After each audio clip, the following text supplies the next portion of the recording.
नमस्कार साथियों, आप देख रहे हैं आपका अपना चैनल घोस्ट स्टोरीज।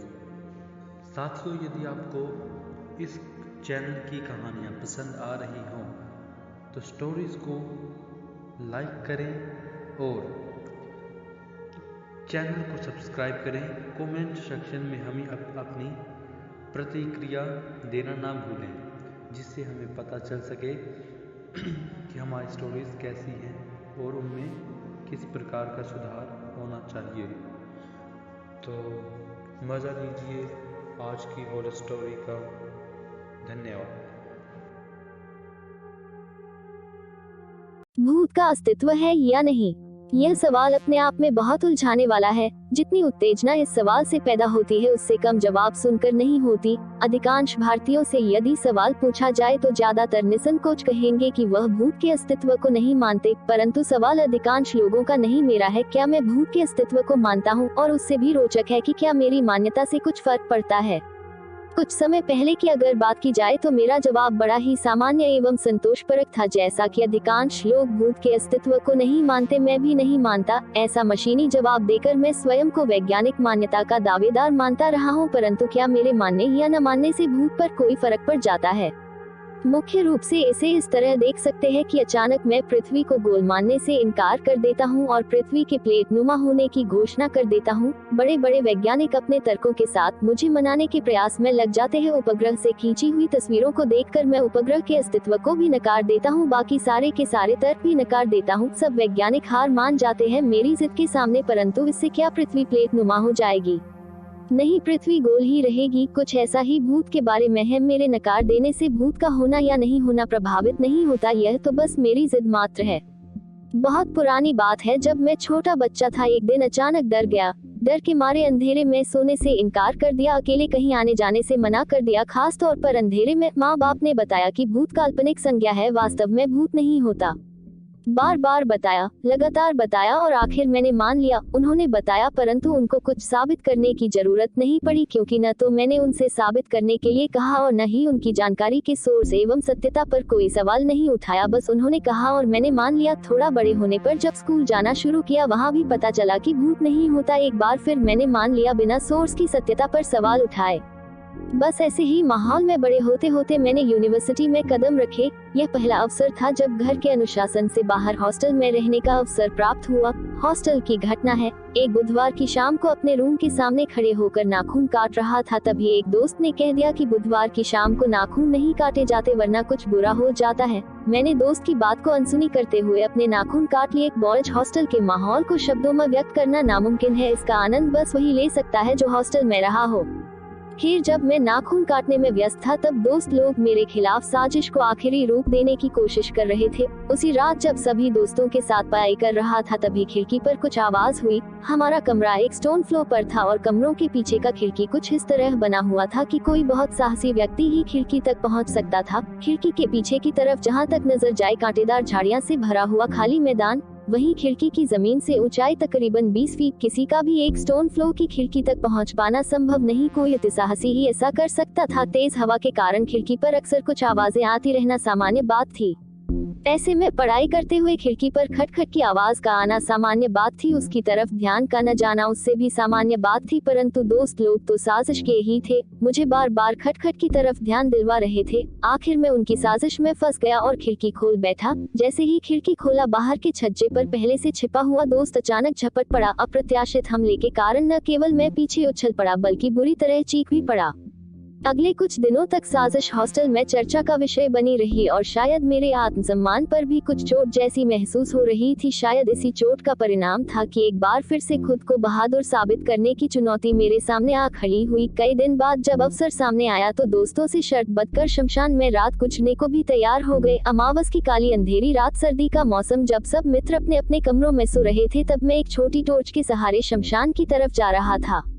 आज उस घटना को गुजरे बहुत साल हो गए, परंतु आज जब उस घटना पर विचार करता हूँ तो हर तरफ अपनी मूर्खता ही दिखाई देती है। बहुत ही भयानक रात थी, सर्दी का कोहरा, अंधेरे रात और ठंडी हवा के झोंके, टॉर्च की रोशनी अगर आगे की तरफ करो तो पीछे का अंधेरे डर दिखाए और पीछे करो तो आगे का अंधेरा कई भूत प्रेत खड़े कर दे। और ऐसे में रात गुजरने के लिए एक बेंच और 4 खंभों पर टिकी हुई टीन की छत। आज लगता है कि कैसी मूर्खता थी जो सिर्फ दोस्तों में खुद को बहादुर साबित करने के लिए बिना सांप, बिच्छू, सर्दी, बीमारी आदि की परवाह के शमशान में रात गुजार दी। एक सच यह भी है कि उस रात ने मेरा सोचने का पूरा नजरिया ही बदल दिया। पूरी रात डर डर कर गुजार दी। तब एक सवाल पैदा हुआ कि अगर मैं भूत को नहीं मानता तो फिर डर किससे रहा हूँ। खुद को तसल्ली देने की बहुत कोशिश कर चुका, पर हर बार जवाब एक ही मिला कि वह डर अगर भूत का नहीं तो किसी और का भी नहीं था। सारी दुनिया को भरमाया जा सकता है, स्वयं को नहीं। आखिर मानना पड़ा कि मैं कहीं ना कहीं भूत के अस्तित्व को स्वीकार करता हूँ। इसका कारण सिर्फ इतना है कि मैं मानता हूँ भूत नहीं होता, परंतु जानता नहीं हूँ। शायद मानने और जानने में यही फर्क है। मानने के लिए तर्क का होना आवश्यक नहीं, परंतु जानने के लिए तर्क का होना अवश्यंभावी है। अधिकांश लोग मानते हैं कि भूत नहीं होता, परंतु जानते नहीं। अब इस घटना को बहुत लंबा समय गुजर चुका है। विज्ञान की उच्चतम पढ़ाई करके मैं वैज्ञानिक के तौर पर कार्य कर रहा हूँ, परंतु भूत के बारे में मेरे विचार आज भी कुछ खास नहीं बदले। शमशान की उस रात के बाद से मैं भूत को अस्तित्व को स्वीकार नहीं करता, परंतु अस्वीकार भी नहीं कर पाता। शायद वक्त को मेरी यह दुविधाग्रस्त स्थिति स्वीकार नहीं थी और इसीलिए एक बार फिर से मुझे चुनौती देने की साजिश रची जा रही थी। और इस बार साजिश रचने वाले कोई दोस्त नहीं बल्कि स्वयं समय था और मैं हर साजिश से अनजान अपने में ही व्यस्त था। और फिर आखिर वह दिन आ ही गए जब मैंने भूत से सामना किया। किस्सा कुछ यूं शुरू हुआ कि मैं ट्रांसफर होकर एक नए शहर में आ गया। नए शहर को सुविधा के लिए हैदराबाद कह लेते हैं। तो नए शहर में जैसी भी व्यवस्था हो सकी एक फ्लैट किराए पर ले लिया। तकरीबन 6 महीने उसी फ्लैट में रहा और आखिर ऑफिस के नजदीक एक अन्य फ्लैट का इंतजाम हो गया और मैं नए फ्लैट में रहने के लिए आ गया। नए फ्लैट में वातावरण बहुत बढ़िया था, परंतु वहां आने के तकरीबन 4 महीने के अंदर ही मेरे पिता की मृत्यु हो गई और यहीं से मेरी लाइफ पूरी तरह बदलनी आरंभ हुई। अब मैं फ्लैट में अकेले रह रहा था। अकेले इसलिए क्योंकि पिता की मृत्यु हो चुकी थी और माताजी होम टाउन छोड़ने के लिए तैयार नहीं थी। शादीशुदा था परंतु बच्चे वगैरह नहीं थे। तो सवाल पैदा होता है कि अकेले क्यों पत्नी मेरे साथ होनी चाहिए। तो हुआ यूं कि मुझे तो नौकरी करनी ही थी और माताजी अभी साथ आने के लिए तैयार नहीं थी और पत्नी माताजी के साथ रहने के लिए तैयार नहीं थी। जैसे तैसे 2 महीने गुजरे। उसके बाद माताजी को साथ लेने के लिए टिकट वगैरह बुक किए तो पत्नी ने घर छोड़ दिया क्योंकि माताजी भी साथ आ रही थी। मतलब यह कि मेरे सामने माँ या पत्नी दोनों में से एक को चुनने का वक्त आ खड़ा हुआ। अपने राम ठहरे आजाद ख्यालों के व्यक्ति से गुलामी तो करने से रहे, इसीलिए पूरी तरह आजाद हो गई। गुलामी को हमेशा के लिए दूर कर दिया। पत्नी को निराशा हुए परंतु वकीलों ने उसे आश्वासन दिया कि दहेज एवं डोमेस्टिक वायलेंस आदि के केस दर्ज करवा दिए जाए तो आजाद पंछी दोबारा पिंजरे में आ जाएगा। कुल मिलकर 5 केस दर्ज कर दिए गए। मैंने 10 साल कोर्ट में केस लड़ते हुए व्यतीत कर दिए, परंतु आजाद पंछी दोबारा पिंजरे में नहीं आया। तो पूरा मामला इन्हीं 10 में से शुरुआती 8 सालों का है। जैसे कि मैंने बताया, मैं अकेले फ्लैट में रह रहा था। शुरू के 1 साल तक ठीक ठाक रहा, कम से कम मुझे ऐसा ही याद आता है। उसके बाद नींद में सपने दिखाई देने लगे। कोई बड़ी बात नहीं, नींद में सपने आते ही है। समस्या पैदा हुई जब मुझे एहसास हुआ कि मुझे जो सपने दिखाई दे रहे हैं वह सच है। एहसास होने के बाद मैंने सपनों की डायरी में लिखना शुरू कर दिया। नतीजा अगले 2-3 महीने में यह साफ हो गया कि जो भी सपने मैं देख रहा था वह सब सच हो रहे थे। जैसे कि आज कोई सपना देखा तो अगले 15-20 दिन में सपना सच हो गया। दिखाई दिए सपनों में छोटी छोटी घटनाओं जैसे को गाड़ी का चलान, मोबाइल स्क्रीन टूटना, मैथ का छुट्टी कर देना से लेकर बड़ी घटनाएं जैसे कि गाड़ी का एक्सीडेंट, कोर्ट केस का नतीजा मेरे खिलाफ आना, माताजी का गंभीर रूप से बीमार हो जाना आदि सब दिखाई दे रहा था और हर सपना सच हो रहा था। सपनों का सच होना या सच्चे सपने एडवांस में देखना कोई चिंता की बात नहीं, परंतु चिंता की बात है जब सपना बुरा हो और पता हो कि अगले 15-20 दिन में यह बुरा होने जा रहा है। जैसे कि गाड़ी का चलन काटना है तो कटेगा ही, परंतु यदि 15 दिन पहले से पता हो तो यह 15 दिन परेशानी में गुजरना स्वाभाविक ही है। इसी तरह परेशानी भरी जिंदगी गुजरते हुए तकरीबन 3 साल गुजर गए। इन 3 सालों में अच्छे पल भी आए और बुरे पल भी आए और बुरे पलों की टेंशन एडवांस में दिखाई दी सपनों में। खैर कुछ किया नहीं जा सकता था, इसीलिए इग्नोर करना शुरू कर दिया। फिर एक दिन की बात है, देर रात एक हॉरर मूवी मुझे पसंद है देख रहा था और अंत में टीवी पर नोट दिखाई दिया कि उपरोक्त फिल्म सत्य घटना पर आधारित है। गूगल सर्च में जिस घटना पर आधारित फिल्म थी उसका डिटेल प्राप्त किया। जैसे जैसे सर्च करता गया मेरे कान खड़े होते गए। फिल्म में जिस तरह का घटनाक्रम दिखाया गया या जिक्र किया गया लगभग वैसी ही घटनाक्रम मेरे साथ फ्लैट में भी हो रहा था। ऐसे में घटनाक्रम पर सोच विचार और रिसर्च की आवश्यकता महसूस होने लगी और मैंने रिसर्च किया भी। उदाहरण के तौर पर 2 घटनाओं का जिक्र करना चाहूंगा। पहली घटना, फिल्म में दिखाया गया कि भूतिया घर में कुछ हिस्से में रोटन स्मेल आती है। अब मैंने महसूस किया कि फ्लैट में पिछले 2 सालों से रोटन स्मेल आ रही थी। यह स्मेल हमेशा नहीं आती बल्कि 7 से 10 दिन बाद आती थी और तकरीबन 5 या 7 मिनट में समाप्त हो जाती थी। मैं इस स्मेल को अभी तक यह सोचकर इग्नोर करता रहा था कि शायद सड़क की तरफ के नाले से आ रही है। जैसा कि फिल्म में दिखाया गया, इस तरह की स्मेल भूतिया घटना के कारण हो सकती है। तो इसी बात को दिमाग में रखते हुए मैंने स्मेल का सोर्स तलाश करने का फैसला किया। अपने पैसे से नाले की सफाई करवाई, टॉयलेट पानी के पाइप आदि साफ करवा दिया। हर वह जगह जिसके गंदा होने की संभावना हो सकती थी उसे साफ करवा दिया और इंतजार करने लगा। स्मेल नहीं आनी चाहिए थी परंतु स्मेल आई और इस बार मैं तैयार था सोर्स की तलाश के लिए। स्मेल का सोर्स तलाश करने के लिए नाक का इस्तेमाल किया और सिर्फ इतना ही सुनिश्चित हो पाया कि स्मेल नाले में से नहीं आ रही थी। खैर, अगले सप्ताह और फिर उसके अगले सप्ताह, कई सप्ताह की मेहनत से सिर्फ इतना निश्चित हो पाया कि स्मेल का घर से बाहर नहीं अंदर ही है। फिर घर की सफाई आरंभ की, हर संभव प्रयास किए और अंत में इस नतीजे पर पहुंचा कि स्मेल का कोई सोर्स है ही नहीं। स्मेल 1 मीटर स्क्वायर के एरिया में आती है, न उस एरिया के बाहर स्मेल है और न ही उस एरिया के अंदर कोई ऐसा सोर्स है जिससे स्मेल आ सके। इस निष्कर्ष को निकलने में वैज्ञानिक उपकरणों का भी इस्तेमाल किया परंतु नतीजा वही रहा। नतीजा तो निकला परंतु इस नतीजे को निकलने में कई महीनों की कड़ी मेहनत लगी और हल कोई भी नहीं निकल सका, सिर्फ नतीजा हाथ में आया। दूसरी घटना मैं सपनों का जिक्र करना चाहूंगा। जैसा कि मैंने बताया, सपने लगातार आ रहे थे और सपने सच हो रहे थे। कई विद्वानों से संपर्क करने पर वह सपनों का अर्थ तो बताने में समर्थ थे परंतु सपने क्यों आ रहे हैं इसका कोई संतुष्टिदायक उत्तर नहीं मिल पा रहा था। वैसे मेरी नजर में सपनों का आना कोई महत्व नहीं रखता, महत्व है उनके द्वारा भविष्य दिखाई देने का, जिसका आज भी मेरे पास कोई संतुष्टिदायक उत्तर नहीं है। इसके अलावा भी कई ऐसी घटनाएं हैं जिसका सामान्य तौर पर कोई उत्तर नहीं, परंतु क्या सिर्फ इसीलिए उनको परमाणवीय कहा जाना उचित होगा?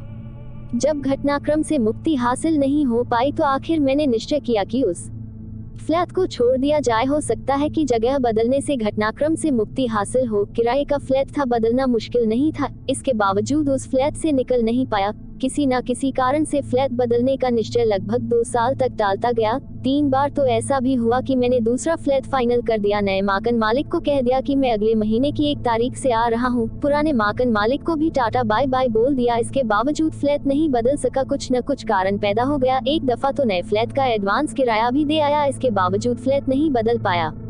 हर घटनाक्रम का अंत होता है। मुकदमे के फैसले का दिन नजदीक आ रहा था और मेरे दिल में यह बात घर कर चुकी थी कि यह फ्लैट मेरे लिए शुभ नहीं है, यह कहे कि भूतिया है। इसी कारण एक बार फिर से भाग दौड़ शुरू की नए फ्लैट के लिए और आखिर एक फ्लैट निश्चित कर दिया। नया फ्लैट निश्चित करने से पहले की घटना है। नए फ्लैट की तलाश जारी थी परंतु कहीं न कहीं निराशा भी थी। इसी निराशा के बीच एक स्वप्न देखा।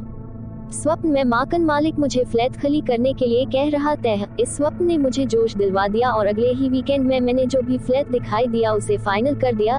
1 सप्ताह और गुजरा और संडे दोपहर का आराम का वक्त था जब फ्लैट का मालिक आ पहुंचा और ठीक वैसा ही उसने कह दिया जैसा कि मैंने सपने में देखा था। अब क्योंकि मैंने नया फ्लैट निश्चित कर लिया था, इसीलिए मैंने महीने के आखिरी सप्ताह में फ्लैट खाली करने का आश्वासन दे दिया।